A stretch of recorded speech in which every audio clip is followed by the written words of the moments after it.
Jeanne a écrit ce texte en fait depuis, enfin il y a une quinzaine d'années, ça fait 15 ans qu'il écrit ce texte, excusez-moi.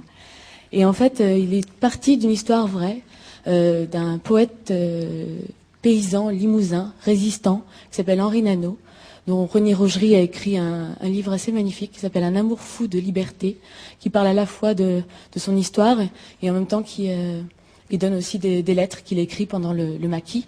Donc le héros de la pièce, qui s'appelle Jean Levert, sort de prison et il a été accusé par un notable local, un ancien résistant communiste, membre de la SFIO.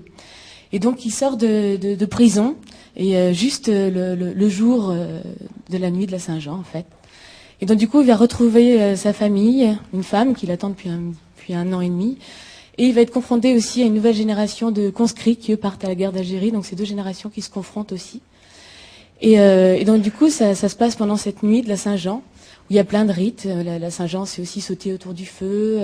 C'est aussi le couple de mariés qui va allumer le bûcher. C'est aussi une fête un peu étrange qui vire un peu vers la tragédie aussi, puisque le lendemain les conscrits vont partir à la guerre. Donc c'est aussi le jeu des amoureux qui se rencontrent pendant cette nuit-là, les petits jeunes qui d'un seul coup deviennent hommes et qui se rencontrent aussi avec leurs camarades et qui le lendemain vont être séparés. Donc ce sont ces deux générations qui se confrontent. Il y a une grande violence dans l'écriture de Jeanne, mais aussi une grande poésie. Et cette violence-là est très pudique en même temps, puisqu'il parle beaucoup de toutes les atrocités de cette guerre d'Algérie, de cette guerre sans nom finalement, mais à travers un personnage absent, donc qui est un personnage qui est plutôt un pilier de bar en fait, et qui raconte avec gaieté et joie toutes ces atrocités de la guerre, et que les jeunes conscrits un peu innocents racontent en rigolant et en sachant pas vraiment ce qui les attend en partant le lendemain.